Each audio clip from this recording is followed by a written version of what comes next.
Provérbios, capítulo 6.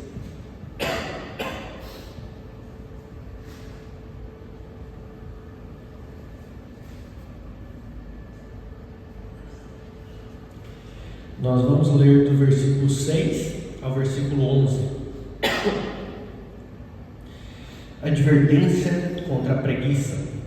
Vai ter com a formiga, ó preguiçoso, considera os seus caminhos e se sábio. Não tendo ela chefe, nem oficial, nem comandante, no estio prepara o seu pão, na cega ajunta o seu mantimento. Ó preguiçoso, até quando ficarás deitado? Quando te levantarás do teu sono? Um pouco para dormir, um pouco para tosquenejar, um pouco para cruzar os braços em repouso, assim sobrevirá a tua pobreza, como um ladrão, e a tua necessidade, como um homem armado. Amém? Vamos orar novamente. Deus, agradeço mais uma vez pela tua palavra, por termos o privilégio, Senhor, de podermos ler a tua palavra, acessar o teu evangelho, e o Senhor nos use, Senhor, e nos disponibilize a tua mensagem, que possamos, Senhor, acima de tudo, entender o mal que é a preguiça e que o Senhor combata isso e nos fortaleça para combater isso em nossas vidas. É o que eu te peço nesse dia, Senhor, em nome de Jesus. Amém. Então hoje vamos falar sobre a preguiça. Vou até tomar liberdade, assim como o irmão Elvio, e já que estamos falando de preguiça, pedir para os irmãos também lerem alguns versículos, que hoje nós vamos ler bastante o livro de Provérbios. Quando nós falamos de preguiça, nós temos que pensar que a Igreja Católica considera a preguiça como um dos 7 pecados capitais. Nós, evangélicos, não ligamos muito para isso, porque nós consideramos apenas os 10 mandamentos. Mas por que elas seriam um dos 7 pecados capitais? Porque elas seriam um dos pecados que mais causam danos tanto ao homem quanto à sociedade. Se nós formos ver, existem até brincadeiras que pessoas contam umas às outras de que a preguiça seria o melhor dos pecados porque te impediria de cometer os demais. Mas vejam pelo outro lado, a preguiça te impede de fazer a sua obra, a preguiça te impede de cumprir o seu propósito.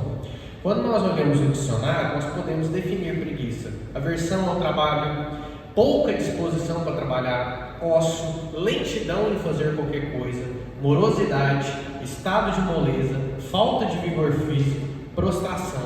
Mas também podemos definir como a falta de empenho na realização de alguma coisa, o desleixo.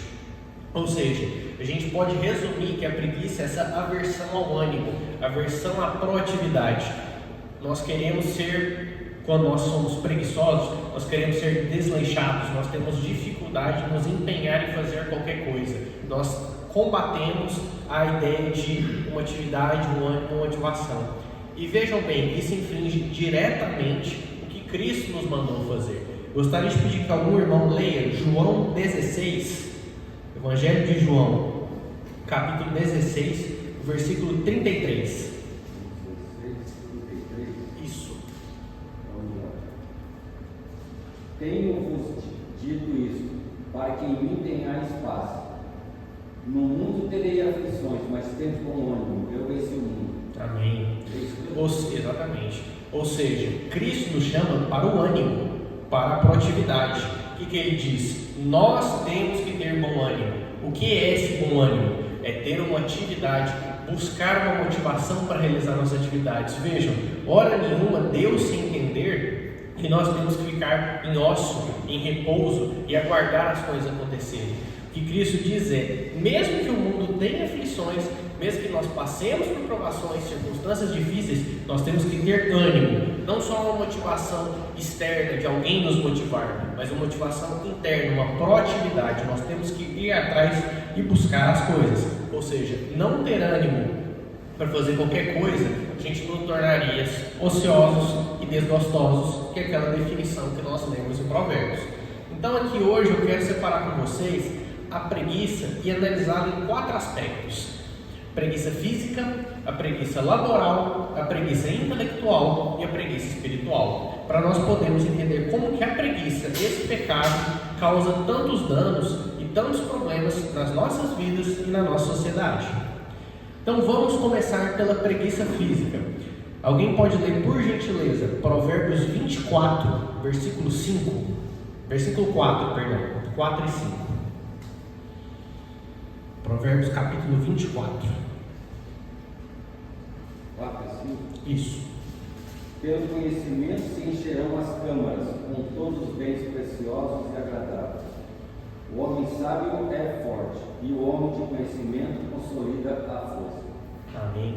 Ou seja, a própria Bíblia, em várias passagens, demonstra que o homem sábio, aquele que detém o conhecimento, aquele que detém o conhecimento da palavra, ele busca a força física. Não a força física para sobrepujar os outros, mas para a ideia de conservar o seu próprio corpo, a ideia de buscar a sua saúde física. E por que a saúde física é importante? Porque a nossa saúde física nos promove, nos permite fazer a obra de Cristo, fazer a nossa própria obra, buscar os nossos propósitos. E quantos irmãos têm preguiça física? O que é a preguiça física? Sedentarismo, obesidade, várias doenças hoje que explodiram no mundo inteiro, decorrentes da falta de movimento físico, da falta de exercício físico, que hoje tem um acesso mais tranquilo. Pensemos na época, tanto dos hebreus no Antigo Testamento, mas também na época de Cristo. Para um cidadão se deslocar para uma cidade a outra, ele teria que andar por quilômetros, não existiam tantos meios de transporte.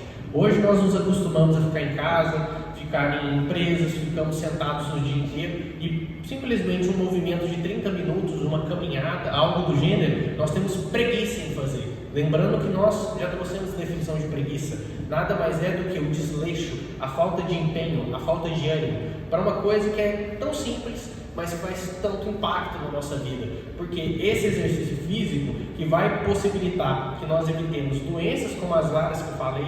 Hoje, se nós vermos estudos recentes, as cardiopatias, ou seja, doenças cardíacas, estão explodindo na nossa população. Pessoas jovens, nas casas dos 30, 40 anos, morrendo de infarto, de ataques cardíacos, por quê? Falta de prática de exercícios físicos. Então hoje, pelo outro lado, nós vemos pessoas acima dos 100 anos, vivendo tranquilamente, pessoas que se movimentam, que sobem escadas, que fazem compras a pé, ou seja, que contrastam o seu ânimo, o seu estilo de vida com aqueles que são sedentários, com aqueles que não fazem nenhuma atividade física.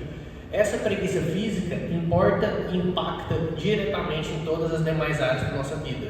E vejam, nós não precisamos ter força no sentido de força física, uma interpretação literal do que Rei Salomão disse em Provérbios. Nós precisamos entender que essa força física é como aquela definição que a gente comentou lá atrás, o vigor físico, a vontade, o ânimo de fazer qualquer coisa. Lembremos que quando nós olhamos para uma pessoa que tem vigor físico, que tem vontade de se movimentar, que faz atividades físicas, ela tem uma predisposição, uma proatividade para ter mais ânimo de fazer as coisas demais na vida dela. Porque ela fica feliz ao acordar, feliz ao dormir, vive melhor, dorme melhor, se relaciona de uma forma melhor com as outras pessoas. Vejamos que a saúde, em primeiro lugar, ela é necessária para ter uma boa vida e cuidar do seu corpo. Por quê? Porque nós vamos ler que a palavra diz o quê? Por gentileza, alguém leia 1 Coríntios, capítulo 6, versículo 19. Vamos ler qual é o motivo disso.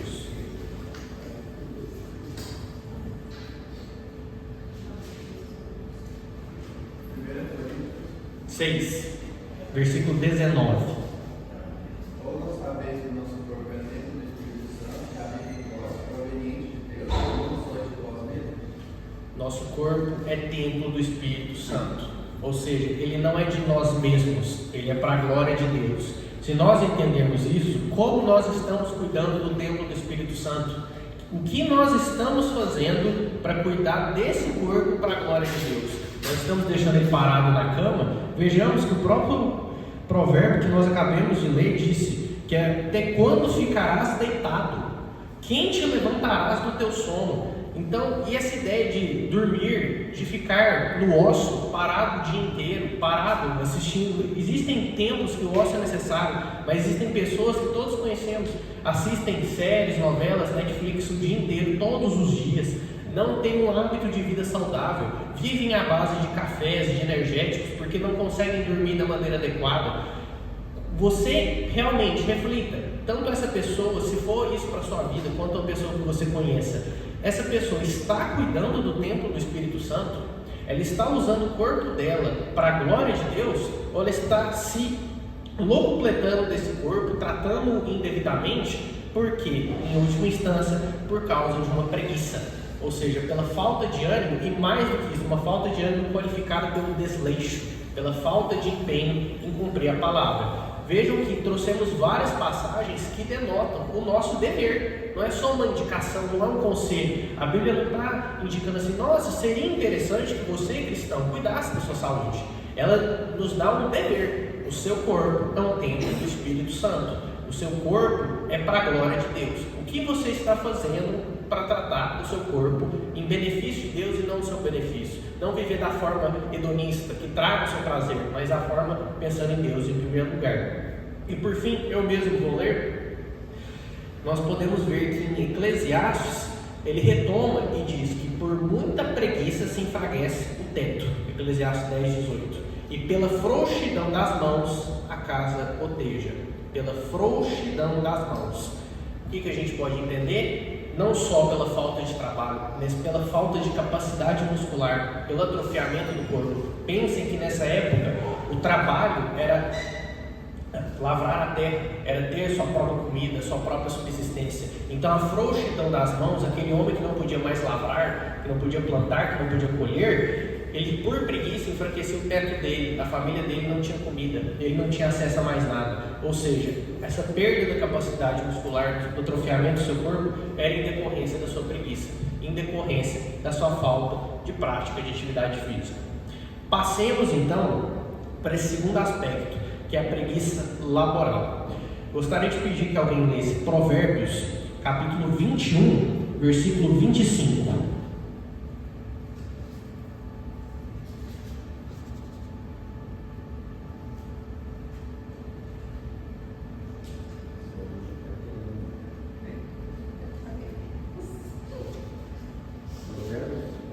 Capítulo 21, versículo 25.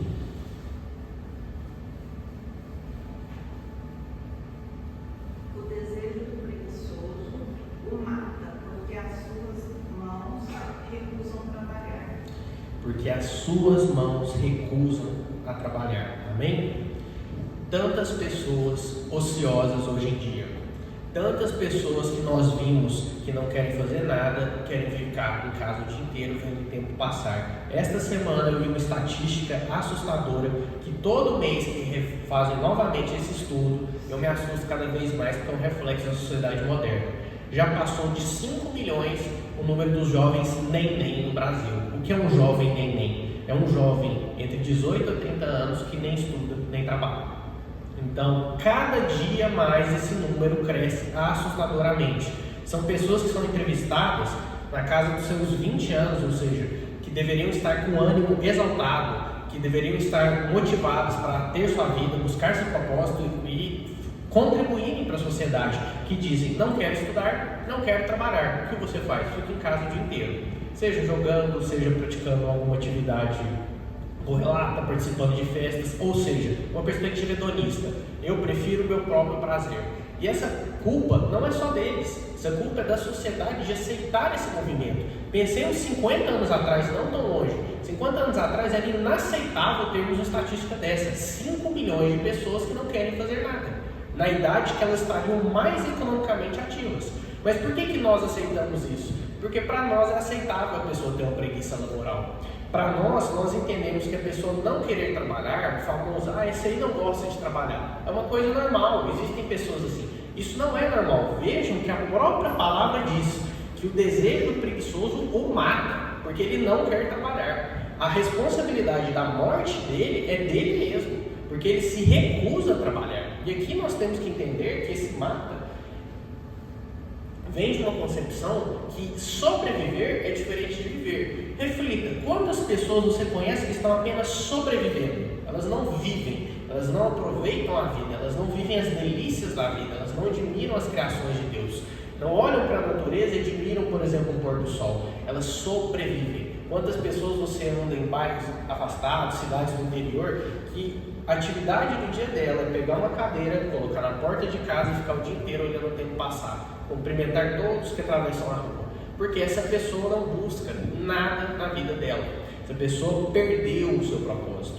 Vejam que uma coisa é a pessoa chegar numa idade de se aposentar, uma coisa é a pessoa ter um problema de saúde, uma doença incapacitante e por isso não conseguir trabalhar. Nós não estamos falando dessas pessoas, nós estamos falando da grande maioria que tem preguiça, falta de ânimo, falta de empenho e, como nós falamos, desleixo. Essa pessoa que quer fazer o mínimo possível para curtir o máximo possível, que é o máximo de bônus com o mínimo de ônus. Essa pessoa que entende que hoje nosso mundo tem tantas facilidades, nosso mundo proporciona que uma pessoa trabalhe poucas horas por dia e consiga um sustento minimamente adequado. Então essa pessoa quer fazer o quê? Aproveitar isso para perder o máximo de tempo possível. Reflita, quantas pessoas você mesmo conhece que estão nessa situação? Pessoas que não produzem, não contribuem e por não produzirem e não contribuírem, elas perdem o propósito da vida delas. Você tenta conversar com essa pessoa, faça um juízo, pense nessa pessoa e converse com ela. Fulano, o que você vai fazer daqui 5 anos? O que você vai fazer daqui 10 anos? Independente da idade. Percebam que se essa pessoa tem um propósito, ela pode ter 90 anos de idade. Ela vai saber o que ela quer fazer daqui 5 anos. Conversei muito tempo com a minha família. Warren Buffett, nos seus 93 anos, acabou de perder seu vice-presidente Charlie Munger com 98. Até hoje ele investe em longo prazo, porque daqui 10 anos essa companhia vai se valorizar em tanto. Porque é uma pessoa com um propósito. Ela enxerga que o que ela faz hoje tem resultados no amanhã. Ela enxerga que o que ela faz hoje tem um propósito não só para ela, mas para as outras pessoas, para a próxima geração, para pessoas da sociedade. E vejam um aprofundamento.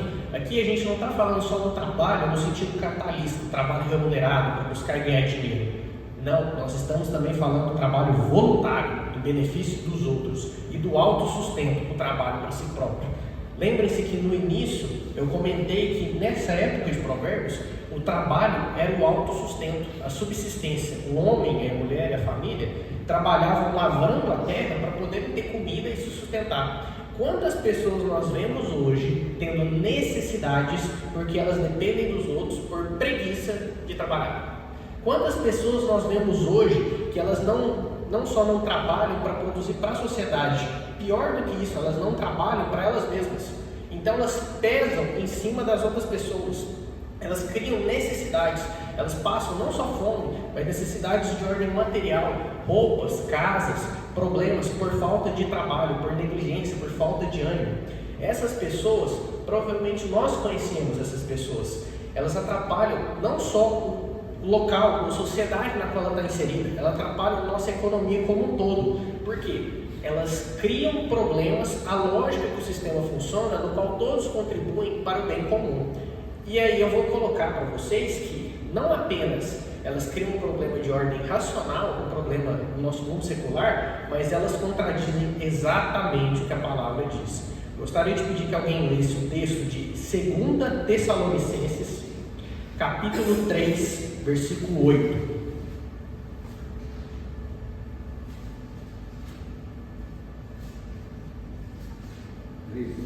Exato. Nem de graça comemos o pão de homem algum, mas com trabalho e fadiga, trabalhando noite e dia para não sermos pesados a nenhum de vós. Amém? Trabalhando noite e dia para não sermos pesados a nenhum de vós.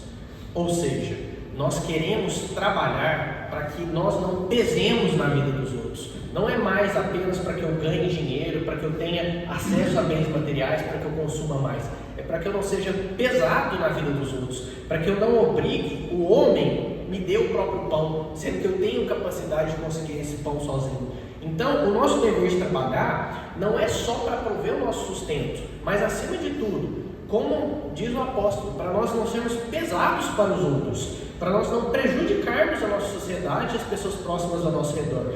Temos que contribuir ativamente para essa sociedade. Temos que ser voluntários. E aí, olha um ponto interessante.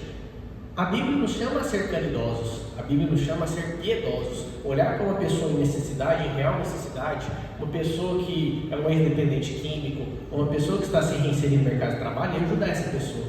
Como nós vamos ajudar essa pessoa se nós não conseguimos ajudar nem a nós mesmos? Se nós não conseguimos prover o nosso próprio sustento, como nós vamos contribuir para o sustento alheio, sustento de outrem? E aí, que eu coloco que frase que eu desenvolvi refletindo sobre essa palavra: o preguiçoso jamais será caridoso. O preguiçoso jamais será caridoso. Porque como ele vai ajudar o próximo se ele não ajuda nem para si mesmo? Quem dirá para os demais? Ou seja, se ele tem preguiça de trabalhar para ajudar a si mesmo, como que ele vai cumprir a palavra e cuidar do órfão e da viúva? Como ele vai cumprir a palavra e cuidar daquele com necessidade? Ou seja, o preguiçoso, ele diametralmente oposto está da palavra de Deus e do que a palavra diz. E agora, concluindo esse aspecto, vou ler para vocês Provérbios 20, versículo 4. O preguiçoso não lavrará por causa do inverno, pelo que mendigará na cega, mas nada receberá. Clássica história da cigarra e da formiga, que todos devem saber. Mas por que o inverno é importante? Nas circunstâncias difíceis, o preguiçoso perde o ânimo. Nas circunstâncias difíceis, na tempestade, no inverno, o preguiçoso atua com desleixo. Mas quando for a colheita, ele não vai receber. Ou seja, a Bíblia está diretamente nos dizendo que aquele que não trabalha não pode reivindicar qualquer coisa. Ele não pode reclamar das suas circunstâncias de vida, assim como a parábola ou história da cigarra do inverno. Por quê? Porque quando chegar a colheita e ele foi negligente, ele não vai receber a colheita, porque ele não trabalhou nas circunstâncias difíceis. Amém? Vamos seguir então para o terceiro aspecto, que é a preguiça intelectual. Por gentileza, algum irmão leia Provérbios capítulo 26. Provérbios capítulo 26, pode ler do versículo 13 ao 16.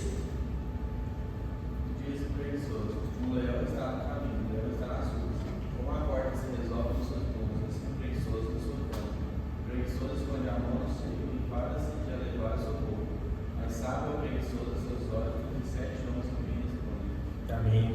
Mais sábio é o preguiçoso a seus próprios olhos do que 7 homens que respondem bem. Todos já ouviram aquele ditado que mente vazia é a oficina do diabo. O ócio improdutivo causa muitos danos, porque o preguiçoso sempre acha que ele é suficientemente estudado e que é muito inteligente, que ele não precisa de mais conhecimento e que não precisa de mais ninguém. Como dito pela própria Bíblia, ele se sente autossuficiente. A sua falta de ânimo, a sua falta de motivação, em última instância, o seu desleixo, advém do fato de que ele pensa que ele não precisa de mais conhecimento, que ele não precisa evoluir, que está bom do jeito que está, estou confortável, para mim aqui está interessante. E aí, o problema é que a Bíblia volta e meia dá detalhes do que causa a falta de conhecimento. Esse é uma passagem muito importante. Gostaria de pedir que algum irmão lesse Oséias, capítulo 4, versículo 6.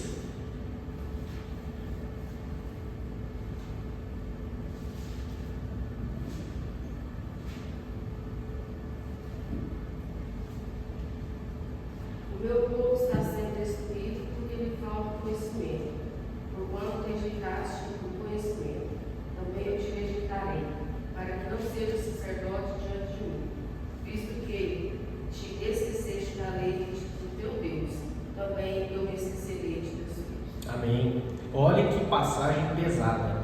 O meu povo foi destruído porque lhe faltou conhecimento. Vamos mais. Porque tu rejeitaste o conhecimento, também eu te rejeitarei. Vamos mais. Visto que esqueceste da lei de Deus, também eu me esquecerei dos teus filhos. Esse é o problema da falta de conhecimento. Deus tem uma mensagem clara, direta e objetiva do que causa a falta de conhecimento do seu povo. O povo perece pela falta de conhecimento. Qual que é a necessidade do conhecimento? Então, cumprir nosso propósito de vida, cultuar, louvar e agradar a Deus.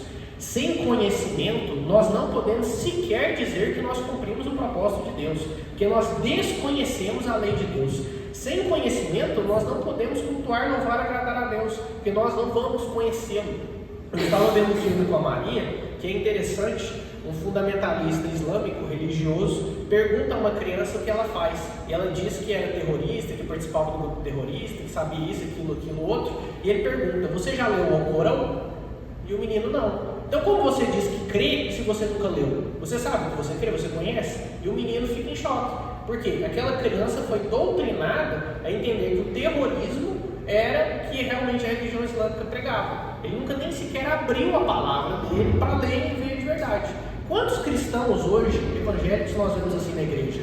O que ele conhece da palavra não foi porque ele leu, não foi porque ele meditou, foi porque um pastor, um líder, um sacerdote, alguém contou para ele. Ele ouviu de alguém, ouviu e ele achava que era assim.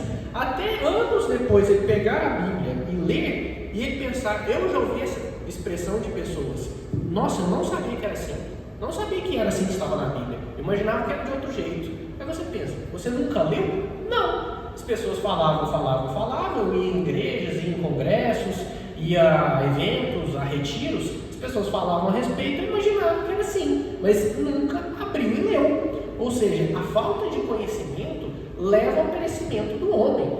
E não basta pensarmos que é só a simples falta de conhecimento, a falta de um raciocínio mais apurado, a falta de leitura. A falta de conhecimento da própria palavra. A falta de um conhecimento que minimamente leve a pessoa para frente.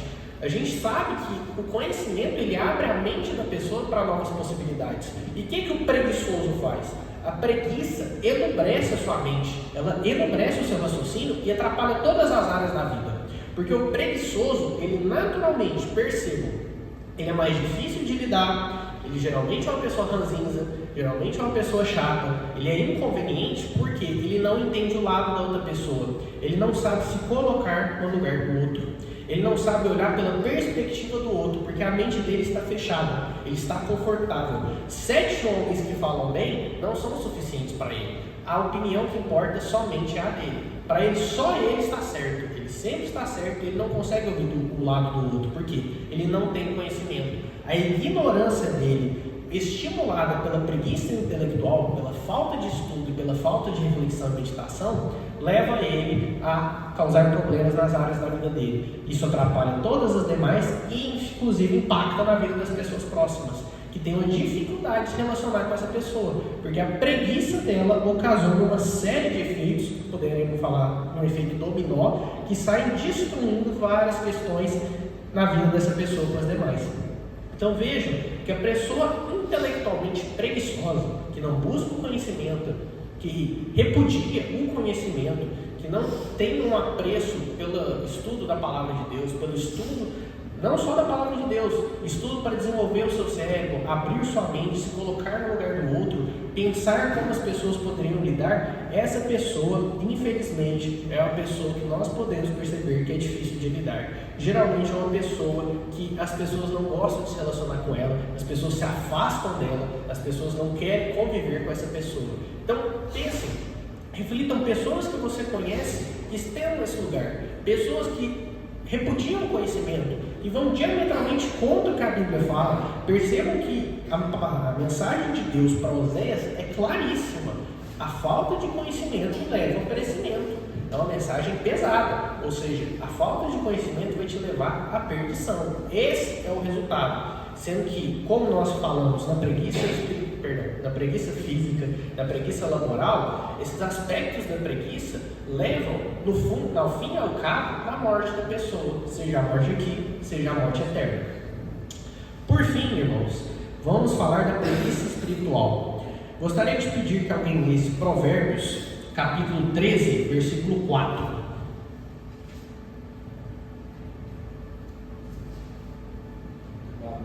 A alma do preguiçoso deseja, e coisa nenhuma alcança, mas a alma dos diligentes se vai. Amém. Então o preguiçoso ele tem desejos. Ele é preguiçoso, ele não tem ânimo, ele não tem empenho para alcançar os desejos dele. Mas ele tem os desejos, só que ele não vai alcançar. A própria Bíblia diz que ele não vai alcançar os desejos dele. Quem vai alcançar os desejos? O diligente, o proativo, aquele que busca. Aqui, irmãos, nesse último aspecto, que é um dos mais críticos, a gente pode entender que a preguiça espiritual pode ser entendida como a preguiça de crescer espiritualmente. É o famoso caso do crente 3S, salvo, sentado, satisfeito. É aquele caso do crente que já foi batizado, que leu a Bíblia, que participa da igreja, é membro, vem todo domingo, e para ele não precisa de mais nada. Eu estou satisfeito, eu estou confortável. E aí essa preguiça dele, ligada aos desejos espirituais, ao crescimento espiritual, leva que ele só deseje coisas carnais. Ele só quer saber o que está no mundo. Não é algo que vem apenas de fora. O cara que não busca, o crente que não vai à frente, que não está em movimento e está parado, ele está regredindo. Pensem que não existe estar parado. O corpo sempre está em movimento. Ou você está andando para frente ou para trás. Se você não está andando para frente da palavra, no mundo espiritual, você está regredindo. Você está mais suscetível a tentações da carne. E esse preguiçoso tem os seus desejos substituídos. Deixam de ser desejos espirituais, tornam-se desejos materiais e carnais. Ou seja, desejos por coisas do mundo, por prazeres mundanos, por uma vida que não é de acordo com a palavra de Deus, por propósitos que estão opostos, vão de encontro à palavra de Deus, tudo resultante de uma preguiça espiritual, de uma falta de motivação de seguir em frente, de uma falta de ânimo e de empenho em crescer espiritualmente, que é o nosso chamado.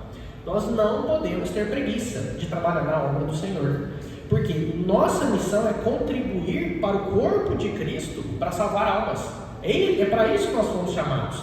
E essa salvação dessas almas começa com o nosso trabalho espiritual. Vejam que eu reiteradamente utilizo o termo trabalho, porque é um trabalho espiritual, é um trabalho você pregar o Evangelho, é um trabalho você chamar aquele irmão que está com problema e conversar com ele, orar pela vida dele, é um trabalho você conversar com as pessoas sobre o amor de Cristo, porque você está trabalhando na obra do Senhor, você está trabalhando espiritualmente. Da mesma forma, o seu crescimento espiritual, meditar na palavra dia e noite, estudar o Evangelho, pensar a respeito, refletir, é um trabalho espiritual. Se você se furta do seu trabalho, se você não trabalha, você está sendo preguiçoso, você está abandonando o seu ofício. E o que a Bíblia acabou de dizer? A alma do preguiçoso deseja, mas coisa nenhuma alcança.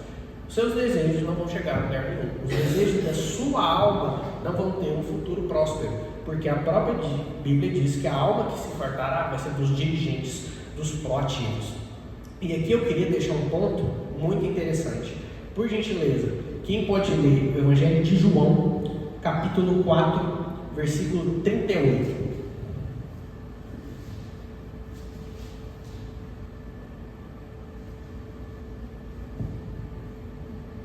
Eu vos enviei a ceifar onde não trabalhaste. Outros trabalharam, e vós entrastes no seu trabalho. Amém. Ou seja, não somos só nós que estamos trabalhando. Houve trabalho antes de nós estamos continuando um trabalho. O trabalho foi iniciado lá atrás, quando Jesus pregou a palavra, quando Jesus começou a pregar o Evangelho. Nós temos o dever de trabalhar e entrar nesse trabalho. Porque quando nós pregamos o Evangelho, quando nós falamos de Cristo para as pessoas, nós estamos entrando no trabalho da obra de Cristo. Nós vamos ceifar e colher onde outros plantaram lá atrás. Esses outros trabalharam, ou seja, o mínimo para nós dizermos que somos cristãos é respeitar o trabalho dos que vieram antes de nós. Quantas pessoas morreram para nós podermos estar aqui domingo de manhã, com ar-condicionado, num lugar tranquilo, lendo a palavra de Deus? Quantas pessoas foram torturadas para hoje eu poder falar com vocês o que está escrito nessa palavra? Não ter que esconder, não ter que criptografar, passar por formas escondidas. Quantas pessoas perderam suas vidas pela perseguição do Evangelho, sofreram, foram torturadas, foram mortas, tiveram suas vidas destruídas, para hoje nós termos conforto, para hoje nós podermos ficar em casa, para hoje nós podemos abrir no iPad, no celular, a Bíblia e ler à vontade, de qualquer hora do dia, de qualquer jeito, uma versão de um jeito, uma versão de outro. O mínimo que nós temos que ter, o mínimo, é respeito e consideração. Se essas pessoas passaram tudo isso para que hoje eu e você pudéssemos estar aqui, conversar a respeito, ouvir a palavra de Deus e ler, o mínimo é que nós continuemos esse trabalho. O mínimo é que nós fomos trabalhar naquele trabalho iniciado por essas pessoas. Nós possamos pregar o Evangelho também. Óbvio, dentro das nossas capacidades, dentro do nosso mundo. Mas percebam, a preguiça não é fazer mais do que a nossa capacidade. Não estou dizendo que todos aqui temos que abandonar nossas vidas e ir para a África virar um missionário. Inclusive isso hoje virou comum. Hoje todo mundo quer abandonar a vida e ir para a África ser missionário.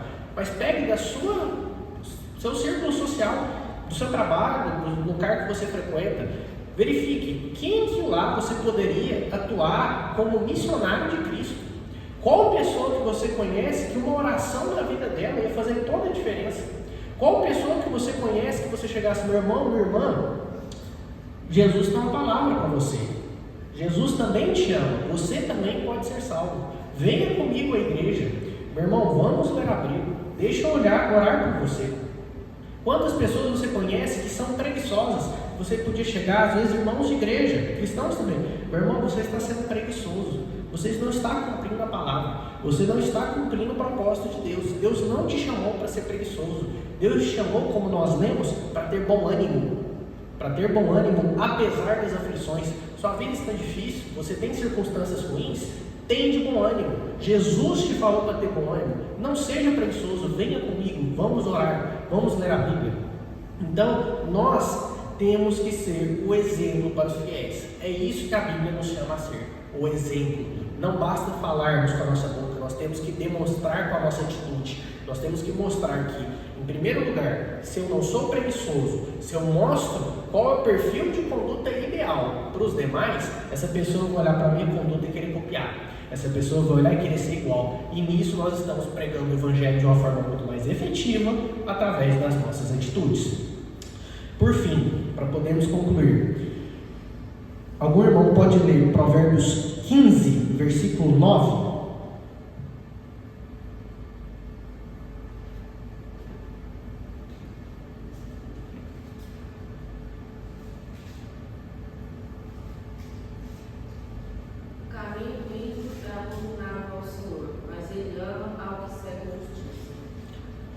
É o Provérbios 15, versículo 9.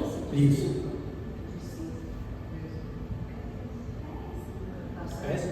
A minha versão está errada. Está ao contrário. Errada não, está ao contrário. Mas fique tranquilo. É só porque é a terminologia. O caminho do preguiçoso é cercado de espinhos, mas a vereda dos retos é bem aplanada. Virou só a terminologia, né? Perfeito. O que eu queria trazer para vocês? O caminho do preguiçoso é cercado de espinhos. É um caminho tortuoso. Mas e o dos retos? Tranquilo. Em paz. Nós não queremos trilhar esse caminho com espinhos. Nós não queremos trilhar esse caminho dificultoso. Nós queremos trilhar o caminho dos retos. Imagine o objetivo de vida de vocês lá na frente e um caminho plano, indo em direção a ele. Agora um caminho cheio de espinhos que você tem que desviar, que você se machuca, que você tem que parar no meio do caminho para pensar como vai dar a volta. Ou seja, é uma vida mais dificultosa. Novamente, uma metáfora, o que ele quer dizer é: o preguiçoso se atrapalha sozinho. O preguiçoso atrapalha o próprio caminho. Ele não trilha um caminho interessante. Como que nós podemos trilhar esse caminho melhor? Nós temos que abandonar a preguiça. Como diz o provérbio que nós lemos no começo, nós temos que levantar da nossa cama. Nós temos que ter ânimo todos os dias para vencermos nas nossas vidas. Todo dia quando você acordar, pense: se eu não tenho ânimo hoje, se minha circunstância está difícil, ore, leia a Bíblia, acorde, deixe a Bíblia do lado da sua cama. Leia a Bíblia e fala: Senhor, me dê ânimo para começar meu dia. Que eu possa ter mais um dia para a glória do Senhor. Que neste dia eu possa ser um servo do Senhor e fazer a tua obra. Que o Senhor me dê ânimo para não ser preguiçoso. Que eu possa me movimentar, que eu possa trabalhar, que eu possa adquirir conhecimento e que eu possa fazer a obra do Senhor. Porque todos os dias da minha vida são para a glória do Senhor. Eu, pela minha força, não tenho ânimo, eu sou preguiçoso. A preguiça contaminou o meu ser. Mas eu peço, Senhor, que o Senhor me dê força. Que o Senhor me dê força para que eu possa vencer mais um dia, e mais um dia, e mais um dia. E assim nós trabalhamos esses 4 aspectos da preguiça. Ou seja, nós pegamos a nossa vida, nós pegamos a nossa atitude, nós pegamos o nosso mau procedimento e colocamos diante de Deus. E pedimos para o Senhor nos recuperar disso. Porque como nós vimos em várias passagens aqui, a preguiça está diametralmente oposta. Ela combate, ela infringe o que Deus quer de nossas vidas, a palavra do Senhor. Então eu queria concluir lendo para vocês, eu mesmo vou ler, em João 5,17. E Jesus lhes respondeu: meu Pai trabalha até agora e eu trabalho também. Meu Pai trabalha até agora e eu trabalho também. Se Jesus ainda está trabalhando na obra dele, se o Pai está trabalhando na obra de Cristo, Por que nós seríamos preguiçosos e nós não trabalharíamos? Gostaria que todos tivessem essa reflexão hoje. Se Jesus trabalha, se o Pai trabalha, se estão trabalhando na obra de Cristo, qual é a margem, qual é o espaço para nós sermos preguiçosos e não trabalharmos? Amém? Vamos orar?